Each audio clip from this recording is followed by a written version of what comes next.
Welcome once again to Stephen Green. Stephen, busy time for you, lambing. We're going to talk about sheep shortly, but before we do that, we're going to go to Scotland. My goodness me, and discuss very briefly the terrible twins of Humza and Anas, who don't like white people apparently. And 95% of Scots are white. So they've been accused of racism. That's going to run, I'll tell you. But it's odd up there. Have you got, I know you've done a video which has gone viral, which was really excellent about what's happening up there. But I want to sort of tackle this from a different angle, and that being Humza was elected by a very small margin, about 1% apparently. The second running candidate to take his position of leader was a white woman, and she was a Christian.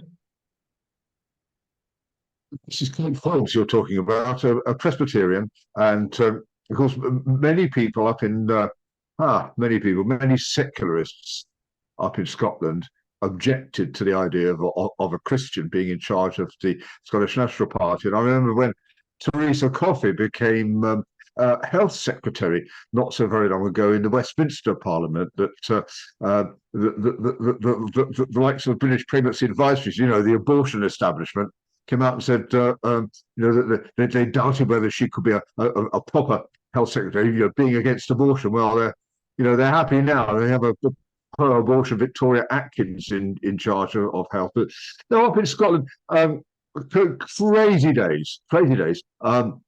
You had Anas Sarwar and Humza Yousaf in a debate back in 2020, occasioned by the murder of George Floyd in Minnesota, USA, and of course then the rise of the wealthy Marxists of Black Lives Matter. So the Scottish establishment thought they would have a debate about it, and in this debate, both Anas and Humza ranted about the number of white people who were in charge of top jobs in Scotland. So you had every prison officer, every police officer, every constable, and so they were on this rant. And Elon Musk has now charged Yousaf in particular with racism. But of course, because they're doing, I take back a sideways look at these things. All they were doing this was just bandwagon jumping. Oh, that's all this was. This was just virtue signalling. They're part of the establishment. These are two posh boys from wealthy Punjabi Pakistani families. Anas's father has actually served 2 terms as state governor of Punjab. So that shows you the kind of people, the kind of circles that they mix with. These are the political class. Anas read dentistry at Glasgow University, and he went to a posh private school, same school as Humza, and they both went to Glasgow University, where Anas read dentistry, and Humza, of course, read politics, as you do, and so they're cut from the same political cloth. And they're part of the establishment, and so nobody at the time was saying you're racist, but Eleanor's called them out on racism, and then of course this is absolutely perfectly timed to coincide with the launch of Scotland's new Hate Crime Act on April Fool's Day a couple of days ago, and which Scots are now first they're bemused by it because they don't know who's going to be caught by it. Nobody, it's all subjective. It's just what a reasonable person would find racist or directed against a trans person or whatever other favoured protected characteristic groups you want to name.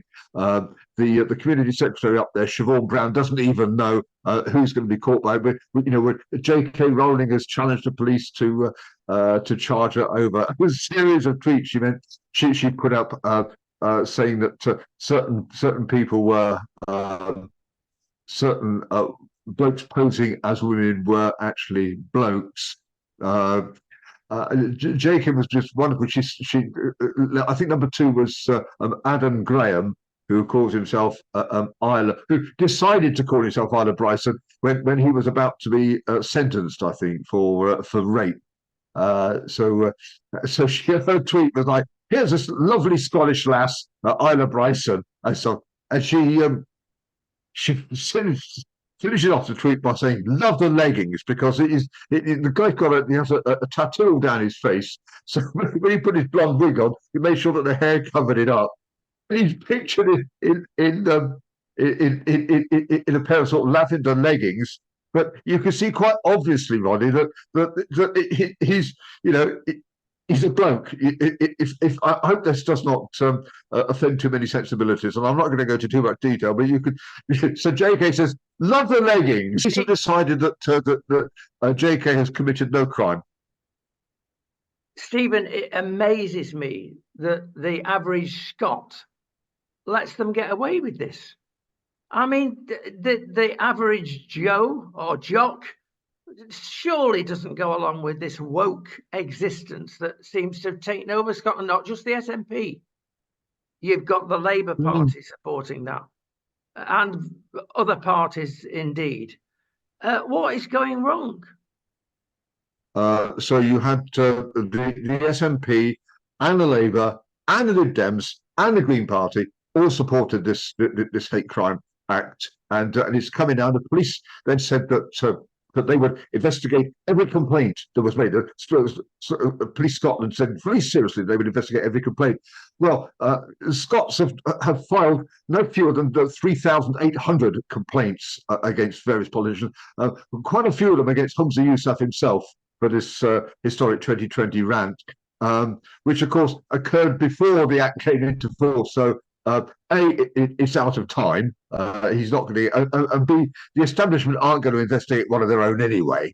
So it's also, but the fact that they have made 5 times as many complaints in one day as Police Scotland normally record for their total number of reported crimes in a day tells you something about how intent Scottish people are on ridiculing this new law. That you know, the political elite do this stuff, and normally people just go along with it. We're being gaslighted by them into believing that that a man could be a woman and demand a you called him she, but deep down, ordinary people ain't having anything of it, and they're now ridiculing the whole thing. So it's descended into farce, to be quite honest with you. It will be fascinating at the future election at the end of this year whether they engage the brain and say, well, I mean, I've always voted Labour, I've always voted SNP,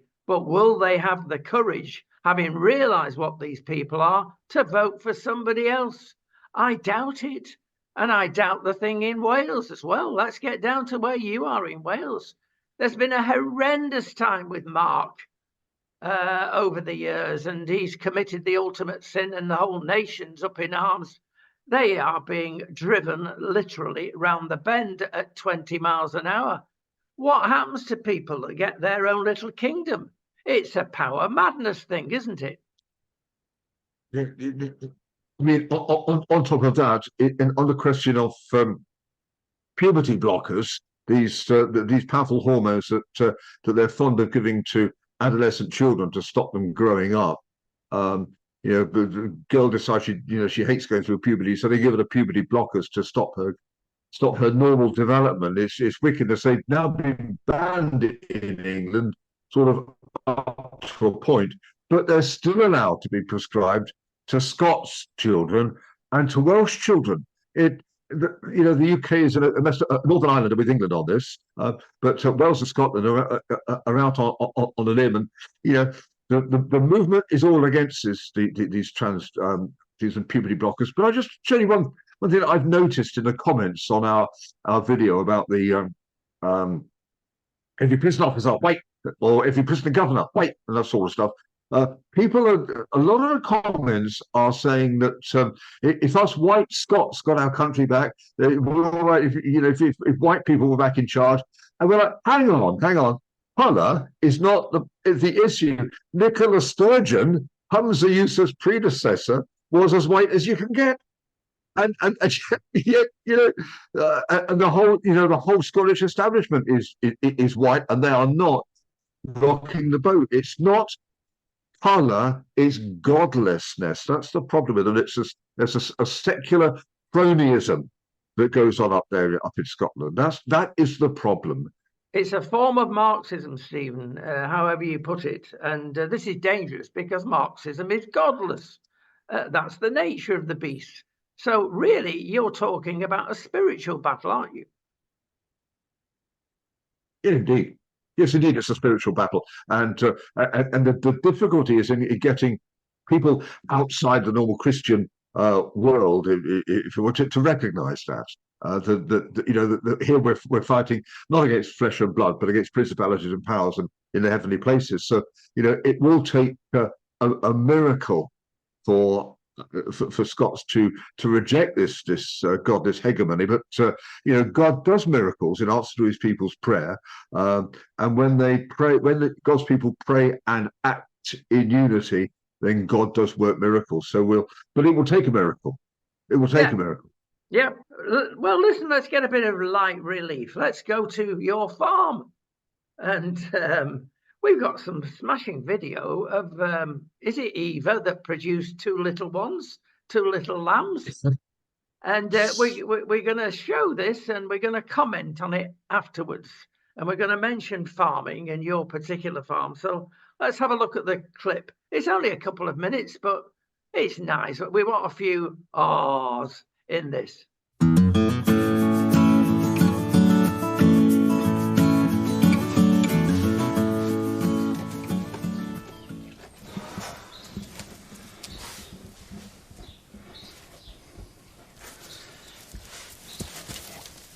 I can't find the foot. Is that the other foot? I think that's the other foot. Sorry, Eva. You've got a lamb, Judy. Here you go, Eva. Well done. There you go.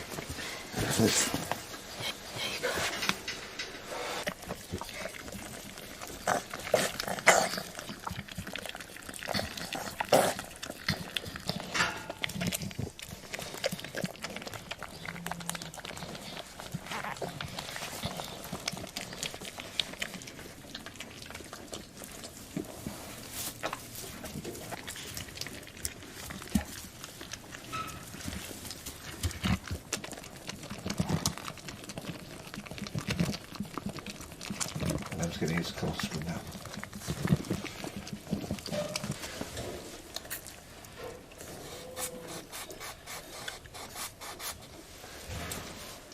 Well, this is our Sunday gift. It's a little girl, I think. Let's have a look. Yeah, that's Eva, and that's her little girl. We'll have to look for a name for her. But she's a healthy lamb, and she's responding to Mummy, and Mummy's responding to her, which is a good sign. We thank God for the gift of life. Oliver, sit down. I'm standing. Stephen, where's the camera? What? What? Yeah. God.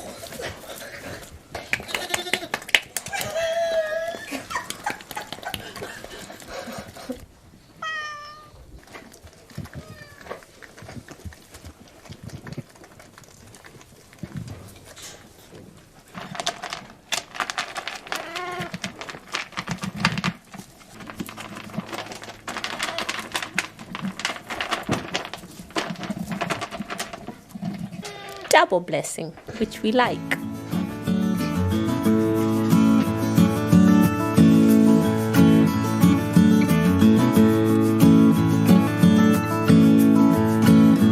Stephen, Stephen, that was great. It looks a bit hard work pulling sheep out of lambs rather out of sheep. Is it physically taxing? Well, let me tell you, actually, the firstborn in that clip, Erica, has just minutes ago, before we sat down here, delivered a lamb. In a manner of speaking, when lambs are born, Rodney, they're born feet first. The feet come out first, and then the head follows. And that's natural, and the lamb then falls to the ground, breaks its fall with its legs, and that's how it works. But occasionally you'll get just one leg out, and occasionally you'll have just the head. And for the second time in like 3 years, the firstborn there, Erica, she has just presented a lamb with the head. But before we came online, I was down with Judy in the field, assisting Judy with delivering this lamb. So the head is out, a huge lamb, and Judy's reaching inside inside Erica to try to get the leg, because the leg is backwards like that. So Judy has to pull the leg to get the front foot out like that. And it was an absolute nightmare, because she can get her fingers around the leg, but then she's not that strong, and she's quite good, but she's pulling. So Judy's actually, she pulled this leg, and she's got a snare on it, and she managed to pull the leg out, and then with the leg out, we then attach a baling cord to the foot just above the wrist on the lamb, and then we attach the cord and loop it round, and then we can pull the leg out. As long as we have one leg, we can pull the whole lamb. But Judy, she's pulling, and she was able to get her hand in to get the leg out, but now she's not strong enough to pull the whole lamb out. So at this point, I have to pull the lamb. Judy we swap places. So Judy holds Erica's head, which I was doing when she was inside there, and now Judy's holding the head, and I'm pulling the lamb's foot, and it was a huge lamb, and it took all my strength to pull this lamb out of Erica. But lamb is fine. Lamb is always fine. And so the mum Erica's licking the lamb, and then Judy's going to bring the lamb up, and she'll bring the lamb up the field, and the Erica in this case will follow the lamb. Helps if the lamb is bleated. Let's go there. Then the mum will follow it a lot better. But she'll bring it up to the lambing shed and bed it down that's nice and snug for the night. So, but it's a miracle, I tell you. Conception is a miracle. Gestation is a miracle. Birth is a miracle. All put in place by our wonderful Creator God, and we just give God the glory and give God the praise and give God the thanks for Erica and her lamb and safe delivery, and just the skills to do it, and and His blessing. And it was just been a wonderful time. Well, let me be a little bit naughty, tongue-in-cheek, ladies, before you shout at me. I mean, I was amazed in that clip we've just seen. There were twins. I suppose at the beginning, Mum wasn't really aware of this. So the first lamb came out, and Mum sort of looked round and thought, oh, that's it. Not much noise, no bleating, nothing. Oh, right there. So, and then the lamb comes alive, as it were. I know they're alive inside the womb, but you can see life coming, and the mum licked the lamb back to life. So, and then suddenly the same one comes, and the mum looks around again, sort of amazed, and it's happening. Oh, it's happening again, but there was no sound there, and she was rushing around the pen, licking the lambs, and everything was fine and dandy. Is that a pity we can't be humans? And there's a lot of pain. Is there more pain in a human? What are these ladies shouting and screaming for when they're giving birth? Come on. Yeah. So sheep in general have a much higher pain threshold than you or I. Even normally, if a sheep shows signs of distress, it's almost on its last legs. You really have to catch them early. So they do feel pain, they do feel discomfort, and they do bleat a little bit when they are in that kind of labour. And it's a sound which any bloke who's had the misfortune or fortune to attend the birth of his child will recognise the sound that the ewes make. It's the same sound, whether it's a ewe sheep, a pig, a cow, or a woman, it's the same sound. It's quite uncanny. And Erica won't be having this. She's had a single. She won't be having twins. The lamb's just far too big for there to be another one in there. But in the case of Eva, Jana, the twins that was a wonderful, wonderful blessing, a double blessing, as Judy said. Well, we are teasing, ladies. Don't write in. I mean, we don't really think this way. And but I was in attendance. Is that the right way of saying it? For our last two, and my dear wife nearly broke my fingers. I thought, what is going on here? As she held my hand, of course. But we do things like that, don't we?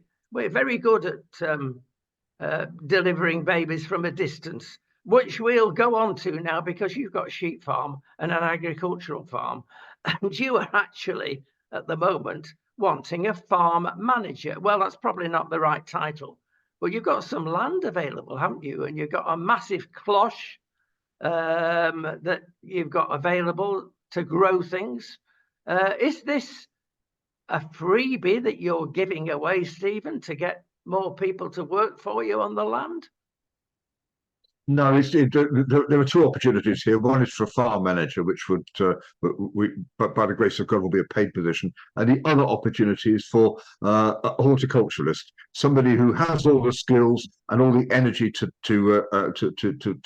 raise plants, but lacks a bit of land. So we have a bit of land where we can erect a huge polytunnel. We already have bits of the polytunnel. We can put that up, and other bits of land which somebody can just employ just to get going with with raising plants, and will benefit people who come to the farm to see what's going on, and so it'll be a bit of a win-win situation. We hope, but farming at the moment is difficult. How anybody makes a living is a bit of a puzzle to everybody, to be quite honest. I mean, tractors costing 40,000-50,000 pounds. It's just ridiculous amounts of money are going out of farms, and you're trying to get money back in all the time. And then the Welsh government are telling you that you have to give up 20% of your land to get to receive the subsidies.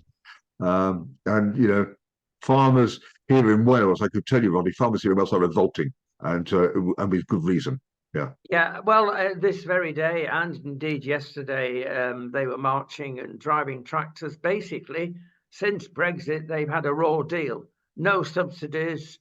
If you analyse it, they're paying well below the minimum wage. No wonder they're doing things like that. The supermarkets seem to be doing okay, but the farmers don't. It's not just farmers. I mean, we know at the Slaughterman where we take our sheep to be slaughtered, because we sell dry aged mutton and beef on the farm, and the guy's saying, he said, I'm comforted by the fact that I'm providing employment for half a dozen families here. So, but me, he says, I'm making hardly anything. And you ask a lot of self-employed people, the hours that people work, you're not. Sometimes you're not even getting, living wage when you divide what you receive by the hours that you put in. So it is hard work being self-employed. But I mean, there's nothing, and of course you're never really self-employed because you have customers all the time. So it's but it's great to be. A lot of us in farming, we can't think of any other way of life. And many farms, not me. I'm a late entrant to farming, but there are some places here in Wales where the farm will go back 5 or 6, even more generations, and there is no industry in Wales which is so dependent on the Welsh language as agriculture. It's a very Welsh-speaking industry here in Wales, and I love that. That is absolutely fabulous to keep the old to keep that culture alive is a great thing. But there's net zero is driving the impositions that they want to lay on farmers, both here and in the EU, in Spain, in Brussels, in France, in Germany, and farmers have just had enough, and the whole of the net zero thing is now being revealed as just a a vanity project from the elite. It cannot happen. It doesn't add up. The math does not add up, as the Americans say. Stephen, we're going to move on because I want to have a chat with you really about something that many people think is bizarre. And that's the war, Hamas, Palestinians versus Israel. Now, there's been a terrible tragedy. We will know the outcome of that in a matter of days, apparently. We can think back, of course, to Afghanistan when the Americans did literally the same thing. But a lot more fuss, which is probably right, because that was awful what happened, is being laid at the door of Israel over this. Now, it could have been a person that just got it within himself to kill. It could have been equipment failure. It could have been a lot, or a combination of. We don't know. It's hard to think that the Jewish nation would shoot themselves in the foot and do a thing like this deliberately, but that we will have to wait and see. But there are certain things that need pointing out. One is that the Jews held their hands up and said, yeah, this happened, we did it. Now, put the boot on the other foot. If Hamas had done that, I, for one, would not see any way that they would hold their hands up for something like that. It seems to be so pro-Palestinian. The whole event, the whole world, and now even Britain and America having second thoughts, seems to be against Israel, and it won't be for the first time. Why? This is the oldest hatred, and this is spoken about in the Bible. I mean, the other day in the United Nations, there was a resolution for a ceasefire. Yes, it also included a request to release some Hamas have holding in Gaza, but the two weren't linked. And the United Kingdom actually voted for it, and the United States abstained, didn't even vote against. So it's really that the biblical prophecy, and I cannot remember whether it's Zephaniah or Zechariah. He says that all nations are going to come against Israel, and we are seeing that come true in our day. I mean, we've seen the Jews being called back to the Holy Land in some people's living memory, from 1948, and so that has been that has been occurring, and but. All that we are learning about the tragedy with the aid convoy, of course, as usual, is coming to us from the mass media, and that is really all we're getting. And again, you get some bandwagon jumping with the United Kingdom, to showing how virtuous we are. We're not on the side of people who commit atrocities. But I mean, the Israeli Defense Force, the IDF, have gone out of their way, according to dispassionate reports, to minimize casualties in Gaza anyway. And when the Hamas side talk about the casualties that they have, it's scarcely believable. And I think the University Professional States has done some maths on it, and the Hamas figures are just not credible. I agree with Suella Braverman on this, that Hamas must be destroyed, and for Israel to feel secure. Now, somebody like Humza Yousaf is calling for a Palestinian state, but I mean, how can there be one state next to another state which wants the other state's complete destruction? That makes no sense to me. And it appears that they're not in a very good place. When people talk about a two-state solution, it's not a very good place to start, because in practicality it's not going to work. So you cannot have one lot of people wanting to destroy another lot, and they're coexisting. That is absurd. I mean, I'm very disappointed, I must say, Syria is one of the nations that wants the destruction of Israel as a nation, because back in 2015, 2016, I mean, we were great supporters of Syria against the jihadists, which the UK sponsored to destroy Syria's ruling class, the Shia Muslim sect of President Assad, who's actually been defending the Christian community in Syria. And it's only because the Russians came in and helped to defeat the jihadists so you still have a Christian community in Syria, and yet Syria wants to destroy Israel, and it's frightfully sad. But again, this is geopolitics, and you can never, as we said the other week, you can never quite believe what is going on, and you're never really entirely sure that stuff isn't all smoke and mirrors and being put on for the press or whoever, or for public opinion. It's all a bit of a minefield, but we just have to pray for the peace of Jerusalem, because the word of God says, how can I?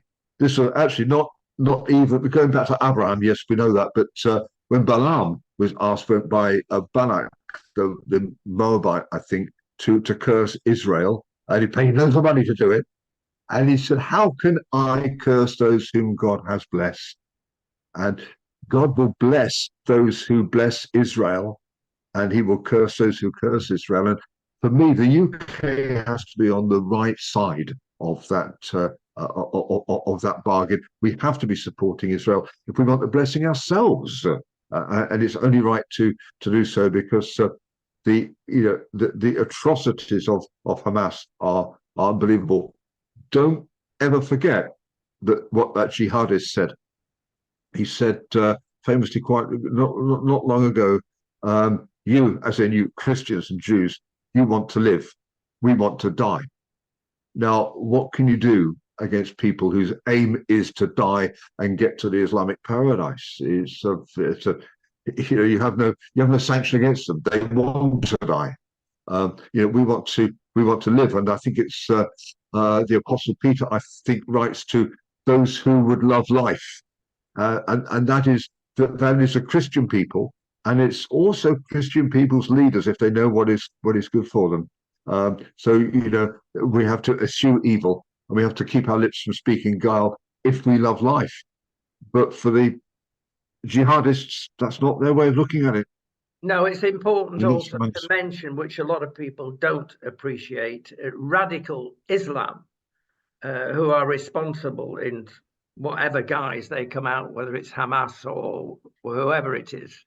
Radical Islam states that if any time in history the Muslims have conquered a land, and don't forget they conquered the whole of what we know as the Middle East, including Palestine, Jordan, all the states around there, they conquered it.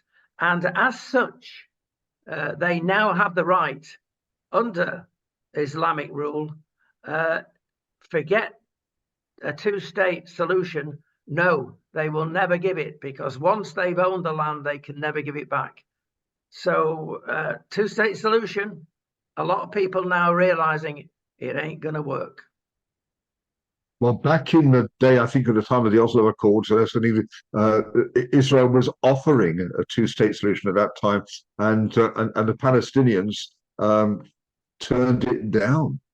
They rejected it for exactly that reason. But they have a claim over the whole of the Holy Land and much of the Middle East, and they also have a claim over where you are, over Spain, over what they call the Andalus. Indeed, most of Spain was taken. Yeah. The Muslims controlled Spain at one point, and I mean, obviously we're good Protestants, we are, but we praise God that it was the Pope who preached a crusade against them and mobilized the armies of Europe against them and drove them out of Spain.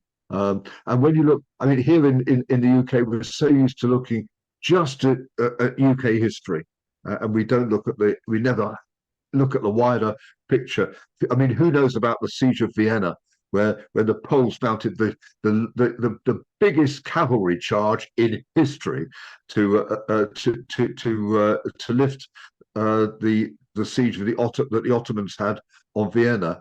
Who knows about the siege of Malta, where Valletta mobilized the Maltese to drive back the Muslim invaders then, and that was a miraculous deliverance as well. So maybe we need to look a little bit further afield and just see what has been happening elsewhere in Europe, elsewhere in the world, rather than just be thinking about the gunpowder plot all the time. And when we do that, we see it's all slightly different from how we've maybe been led to believe, and and certain church